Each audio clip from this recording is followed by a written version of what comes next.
Hey everyone, I'm Largo, this is the Lair, and today we're back with some AT-76. We're looking at some new acquisitions to the team. Eduardo is here and saying hello. So we'll start off with taking a look at what we've got so far. You can see we've added quite a few new guys to the team. I'm really kind of getting into this. I'm usually a 1/12 scale collector. Kind of got the nostalgia bug about a year ago. Decided I wanted to get back into the 1/6 scale adventure team, guys I had when I was a kid. So fortunately, some guys out there like the members of the Axis of Awesome and others who are Big Joe collectors have helped me along the way to find some of these treasures from vintage to late 90s, early 2000s. So I'm putting together kind of a retro nuevo sci-fi adventure team that is an homage to what came before when I was a kid, and adding some new characters that probably should have been in the line but never were. So let's start with this guy right here. I get by with a little help from my friends since I missed out on these the first time, and thanks go out to my buddy James Salzberg, who happened to have this in his collection and was willing to part with it. This is the Land Adventurer, and I love these coffin style boxes that they used to do, and this is an homage to that style that Hasbro recreated in the 2000s. The painted artwork is just super awesome, very reminiscent of what came before. And they highlight some of the accessory sets that you could buy back in the day, so you could put Joe on different adventures. So very cool, very well done. Nice box. And will go on display in the Lair. But of course the reason I'm really excited about this is because this guy right here, the Land Adventurer, was my very first Joe. When I was a kid, Dad was in the military. We moved around quite a bit, and this was the guy who went with me everywhere. He is, this camo pattern, that fuzzy head, was my buddy, always in my backpack, and went with me wherever we went, had some great adventures. Sadly, my childhood one is long gone. We played and beat the tar out of each other, so I'm very happy to have a recreation of him in my adult collection. So we'll see some more of him in some other AT-76 adventures. But I wanted to point out the Land Adventurer because he is going to be a good example of, comparative between what came before and what the Hasbro team was doing in the early 2000s. Because we have another set that I just picked up because I wanted to add this guy to my collection. This is the Rescue of the Pygmy Gorilla set. And it is kind of interesting. I was mostly interested in this because it's kind of a touch on the old style of the in-between phase. In 1969, Joe went from pure military to adventurer. He wasn't quite called the adventure team yet. It was the Adventures of G.I. Joe. And Hasbro recognized that with this set they put out in 2000 and a couple of others. So you notice he doesn't have the adventure team logo. It's just Adventures of G.I. Joe. And this is reminiscent of a set that came out early 70s called Capture the Pygmy Gorilla.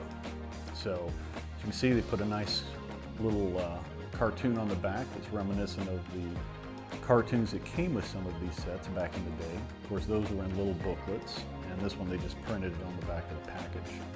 So let's get this guy opened up and we'll compare him with our Land Adventurer and see what we think of this modern style Joe. Be right back.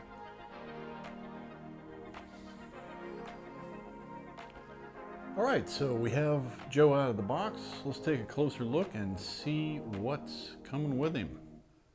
This is kind of cool. So, this is the modern or more modern style Joe. It came out in 2000, and it's a new body style compared to the classic, as well as a new face sculpt. And I'm digging it. As you can see by comparison, still has the classic look. He's got the scar on the cheek, he's got the full beard, and I like it. It's a good sculpt. Looks good. These two will look great together going on adventures, so totally compatible with the classic.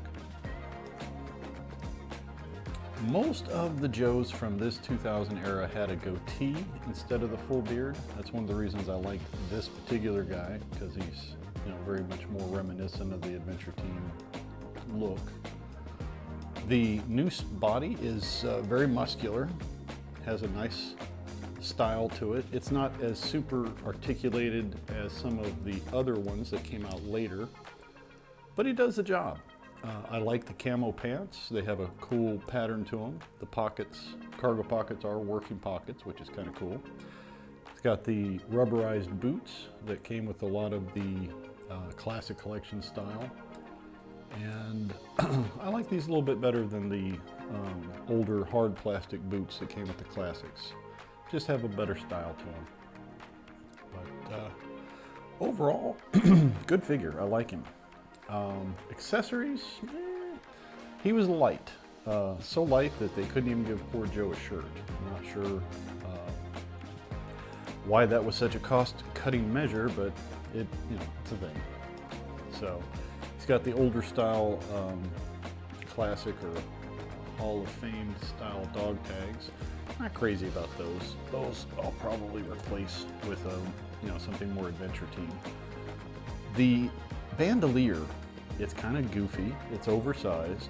It either came from an Action Man or Hall of Fame set and has been repurposed here. Not a fan. Definitely prefer the shoulder holsters that came with the classic guys. I think we can do better. So we'll pop that off and find him something better as we do some kit bashing on this guy. But as a soup starter, as a basic Joe to get started with, he's great.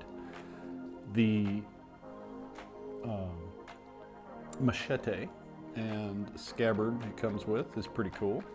Nice sheath to it. It's got some detail. I like that. That's a keeper.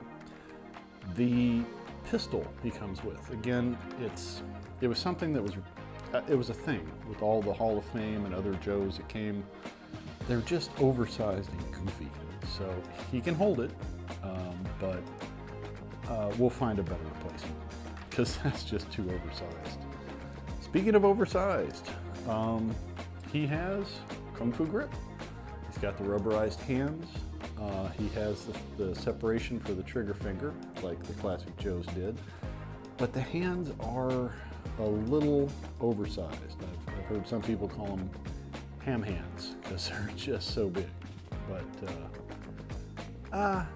they're serviceable. They do work. We can find something better for him, I think.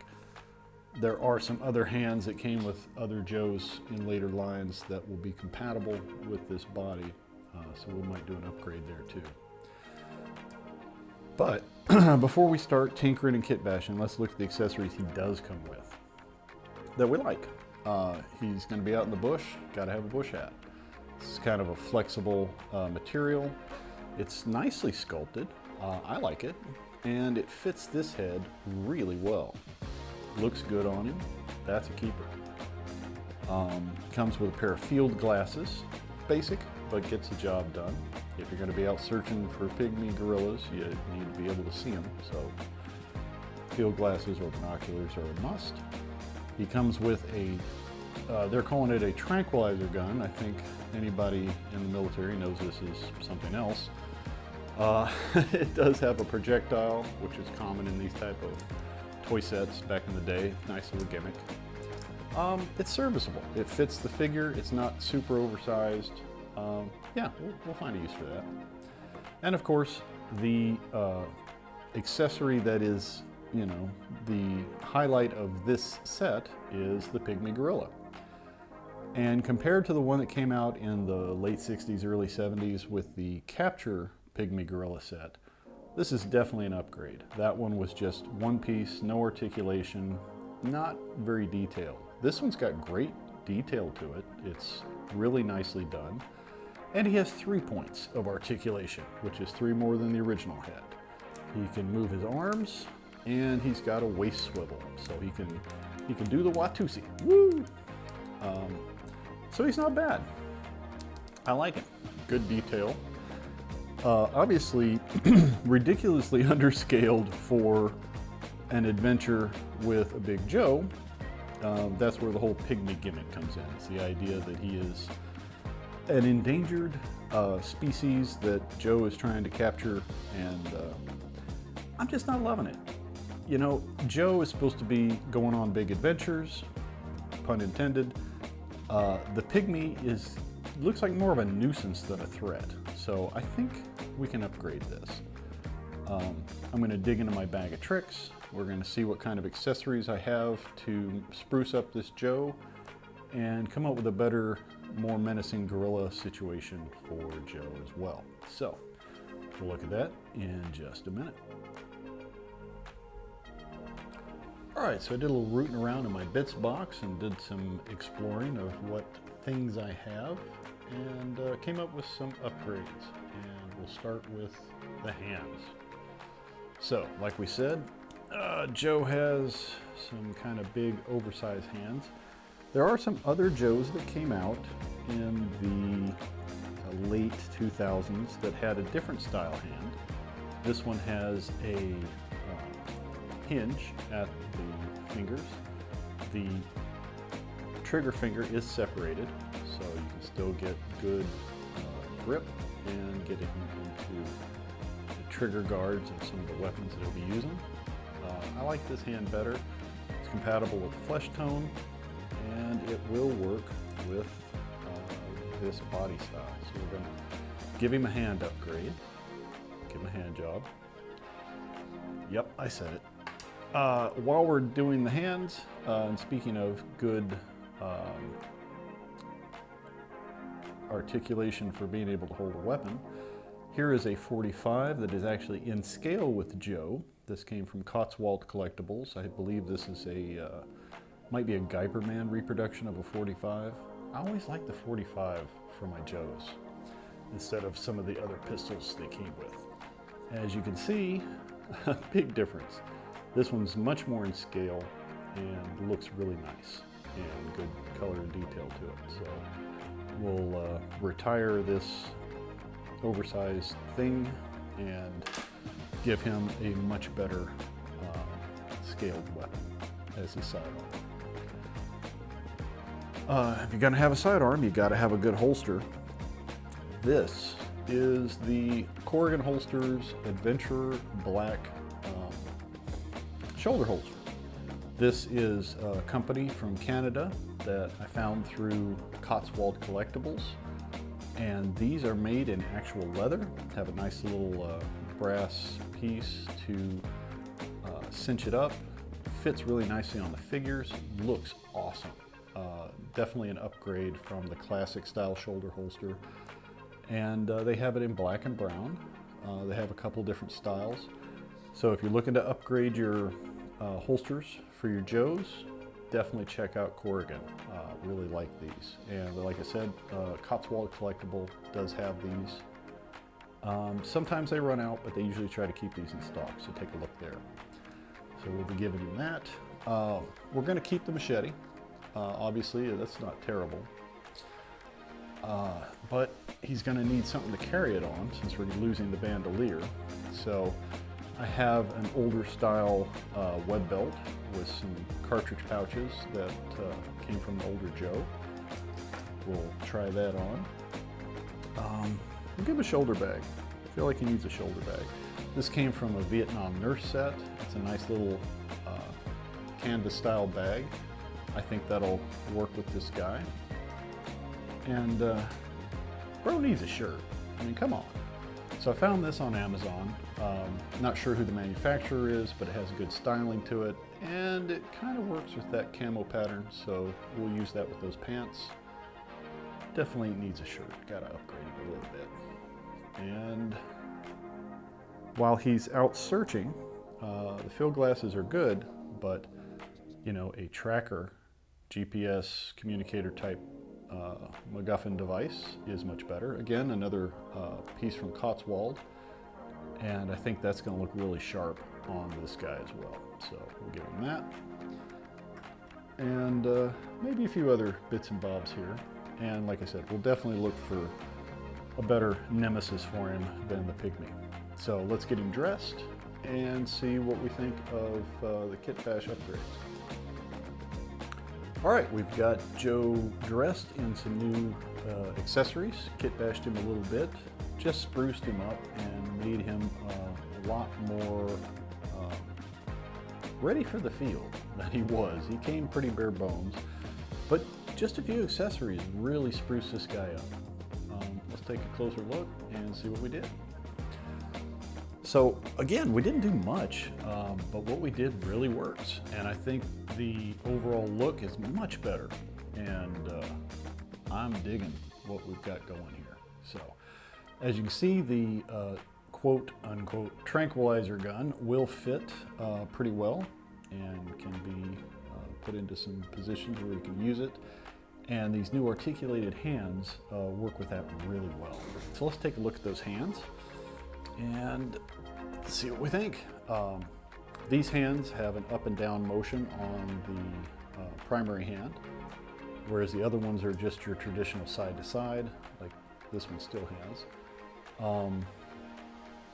Just a better fit. They're more in scale with the body, and they look really good. And obviously they can hold weaponry and accessories a lot better than just the traditional Kung Fu grips. I think it's a really good upgrade for this guy. The shirt is really nicely tailored. The colors go well with the camo pants that he came with here, and also with the bush hat. Put on the field glasses and his satchel. We kept his original machete because that works fine. Just gives him a really cool, ready to go out into the field look. I'm very happy with how this turned out with just a few simple accessories. The web belt works pretty well, and I'm really liking this sci-fi tech GPS thingy. It's just a cool look. It definitely works with a 80s sci-fi kind of vibe, and just looks like something he would totally use out in the field as a Joe. So, and you can pose him to have him looking at that, tracking his prey, or checking the sports scores, whatever. So that's very cool. I think the nicest upgrade is the Corrigan shoulder holster. As you can see, it's designed different from the traditional adventure team holster. This one has the strap that goes around the front and to the back, and it's fine, it works. I've never liked the fact that it kind of covers their adventure team logo when it's on the shoulder like that.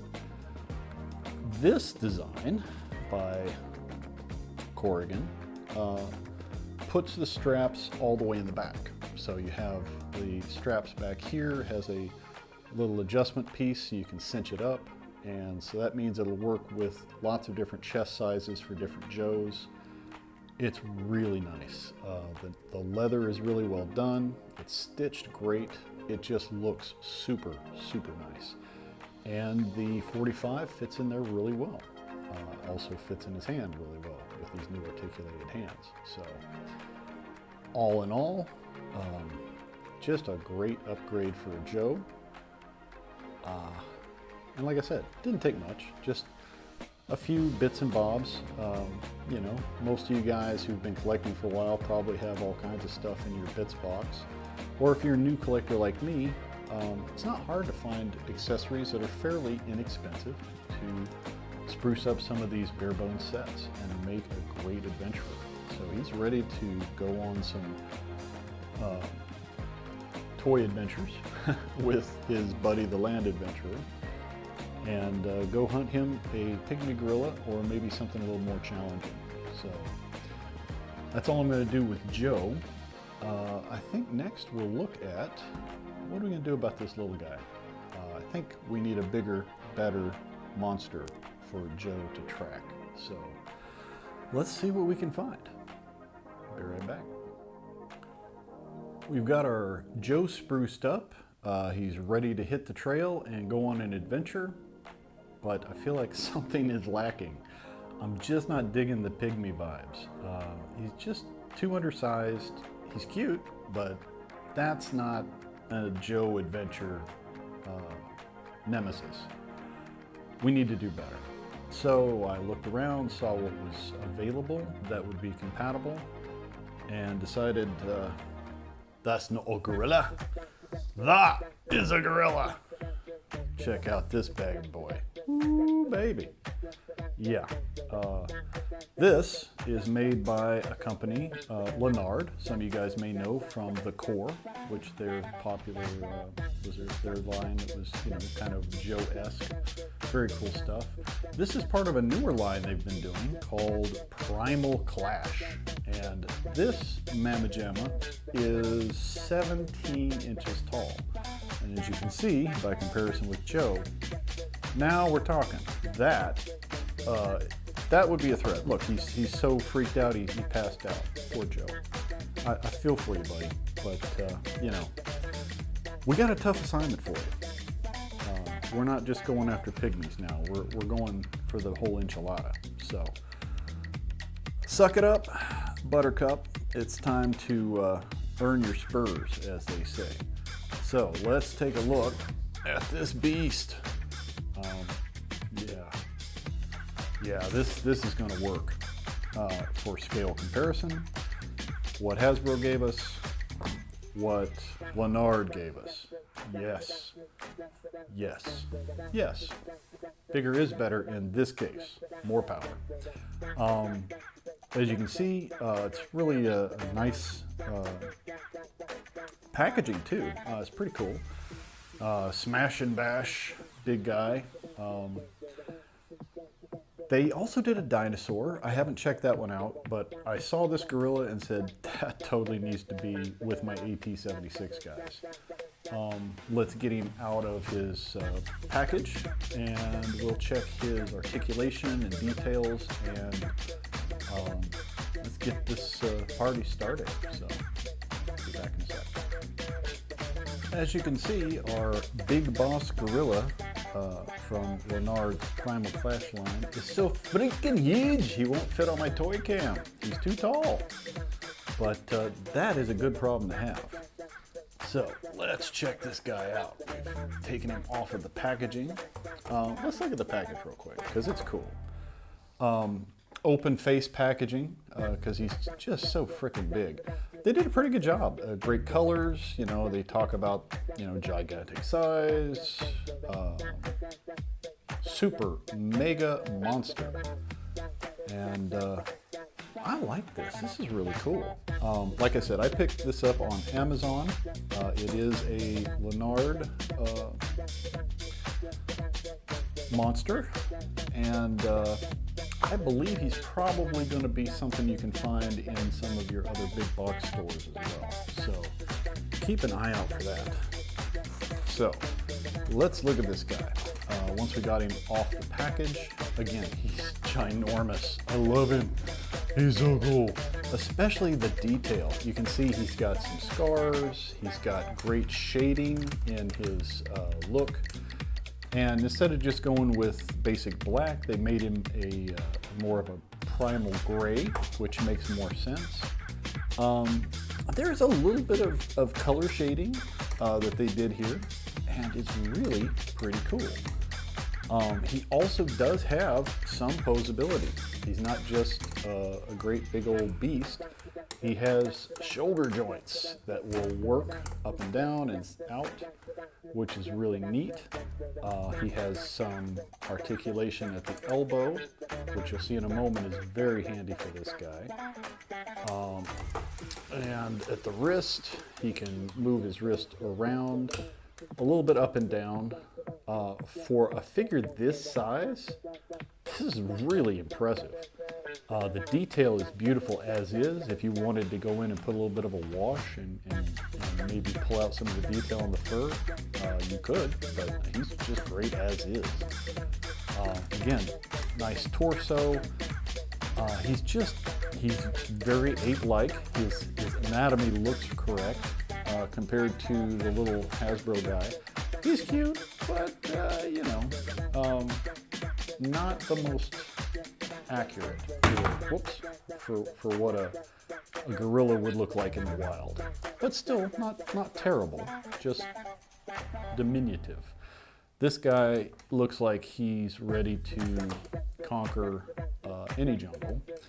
On the legs, he's not as articulated, but I think that's probably a good thing because he's so big and heavy. If his legs had too much articulation, he wouldn't be able to stand very well. And he stands great. You're hearing thud on my table here.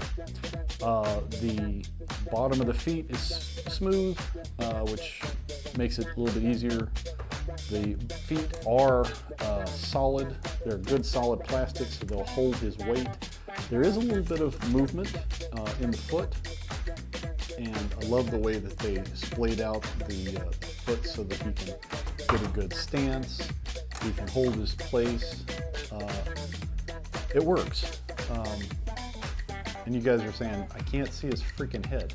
Well, let's fix that. As you know, average gorillas don't usually stand up like this. They're usually bent at the waist and hanging out on their knuckles when they walk. And Leonard thought of that, so you can actually tweak this guy, put his feet going forward. There we go. Now he is in a more typical pose that you'd see a gorilla in the wild or at the zoo or wherever you normally hang out with gorillas. I don't judge. So now we can take a look at that beautiful face. It just looks menacing. And so he can get some good gorilla poses going. You can get his arms up here and get those knuckles where they need to be. And you can pose his head up a bit to get the proper stance. And now, again, you know, comparing him with our intrepid explorer, Joe, that works. He's still oversized for what a traditional gorilla would be, but I'd rather him be oversized than undersized. So I'm liking this. Definitely works. Very cool. So obviously, I'm thinking Leonard was inspired by the Kong versus Godzilla movies that have come out recently. And they did a great job. Again, the face has super detail. The eyes look very expressive. Not necessarily terribly menacing, but you wouldn't want to piss this guy off in the wild. They also went the extra step and gave us mouth articulation. Look at those chompers. They put a little bit of detail in there, and oh, he looks good. He can certainly be very intimidating with that mouth open. And again, you get, you know, if you want to have him standing up at his full height, you can put his head, you know, straight up and down. If you want to have him at his more on his knuckles walking kind of look, the head moves up enough to where it works. It's totally realistic looking, I think, for what it is. So again, I'm really happy with this guy. I think he looks really great. Way better than this puny little thing. But we could have some fun with this. We'll see how we do with some toy photography. Let's jump back over to our big cam just to get another idea of the freaking scale of this thing. He's going to be he's definitely going to take up some shelf space, but I'm cool with that. And man, just even So I've got him out on the big table again, just to show you the sense of scale for this beast. He is a big, big boy. And he definitely is going to work with AT-76, with all my Joe 6-inch guys. But you could definitely use it with any scale. If you wanted to use him with your smaller 1/18 guys, if you want to go, you know, kaiju size, he's certainly compatible. Here's a classic pursuit of Joe Steel Brigade compared to these guys. This is probably average gorilla size for human comparatively. Yeah, you could definitely have some fun monster mashes with the 1/18 scale. If you wanted to go my preferred 1/12 scale, that works too. He is definitely going to be good time Charlie to throw these guys around and climb on a couple of skyscrapers or what have you. So whatever scale or flavor that you enjoy, he's going to work. So this is a great find. I'm very happy with this. I think he's definitely going to work with AT-76 and their continuing mission to keep the world safe from biggie, baddies, and whatnot. So I'm going to have some fun playing with this guy. Play with your toys. Find some stuff that's compatible. Look at some of the oddest places. Like I said, I wouldn't have normally thought to look to Lair for this, but man, they've got some great stuff. So look for some third-party compatible stuff that'll work with your guys. Again, just a few accessories will spruce up a basic set really easy. I'm having fun playing and just mix and matching and seeing what I can do. You should do the same. Find something that works and live the adventure, as our buddy Skunkworks likes to say. So that's all I got for today.